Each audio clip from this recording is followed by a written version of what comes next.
কোনো অসুবিধা নেই। আমরা একদম আমরা ঘুরতে দৌড়তে চাই, তাই না দুঃখী হয়েছেন। আমরা জানাইছেন যে আমিও দুঃখী, মানে কমসে কম মহিলাগুলোর লাগে যাই না একটু মানে অনুমতি দেখাইছেন। মহিলাগুলো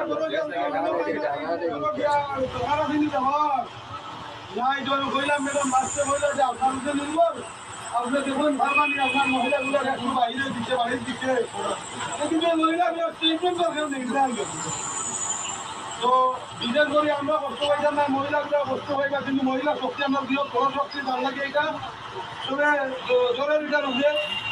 2 নম্বরের মাছ হয়েছে আমরা বলছি আমরা কোনো কিছু ধরনের চাকরিগানও বাঁধিয়ে দিব।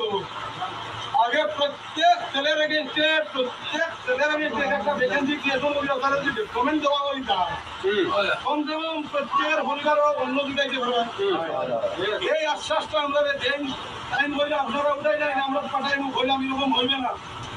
তার লাগে আপনারা দেখাইছেন যে উঠিতে নি আপনারা বাংলাতে নি তাই আমি বলছি আপনি তাই আলোচনা করবেন, কারণ আপনারা তো ভারত সরকার তো আসাম সরকারের আমলা সিভিল সার্ভিস কোর্ট সার্ভেন্ট। আপনারা যখন আমি একজন ম্যাজিস্ট্রেট আলোচনা করবো ডিসের লোকে ফোন লাগাই হ্যালো চিফ সেক্রেটারির বক্তব্য আসে আমি আলোচনা হইব, চিফ সেক্রেটারির বক্তব্য আসে হ্যালো সিএম আলোচনা হইব। তো এমনি একটা সলিউশন পাই দিব, কারণ অনলি 97 ভ্যাকেন্সি আমি ম্যাডামরে বারবার বুঝাইয়া বলছি। আর আমরা এত মানুষ 600 700 800 900 ট্রেনিং পাচ্ছি, এই মানুষের মাঝে আমরা কর্তব্য পাই যাবো। কমসে কম যদি আমরা এই প্রবঞ্চনার শিকার না রাখি আমরা ডিউটি কর্তব্য প্রদান করা হয়, তাহলে আমরা সকলের ও ব্যবস্থাটার আশ্বাসটা আমরা দেই। ওই ম্যাডামে বলছেন দেখতাম কমান্ডেন্ট সাহেব কান্তান রাখছেন, যদি লিখিত কোনো আশ্বাস হয় তাহলে আমরা উঠিব, লিখিত কোনো আশ্বাস হয় না তাই আমরা কয়েকজন আজকে আবার দিবাই, যদি হয় না একটা টাইম দিবাই তোমার ভিতরে আপনারা দাবি না যদি মানা না হয় আবার আন্দোলন করবে। এখানে আবার ম্যাডাম এটা বুঝতে না বুঝুন, কিন্তু আমরা দেন এখন হইতে না ভাই না মহিলাও নাই পুরা রেখা দিত না, কিন্তু আলোচনার মধ্যে তো লাগা রাখবো।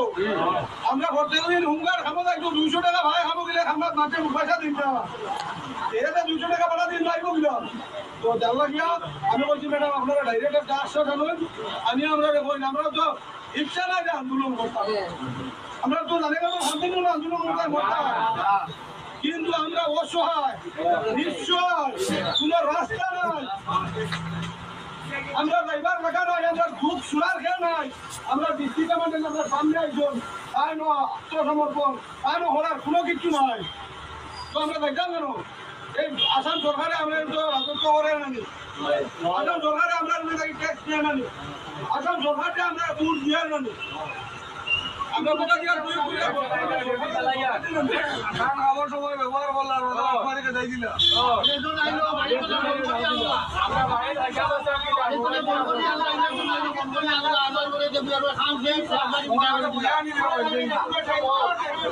আমরা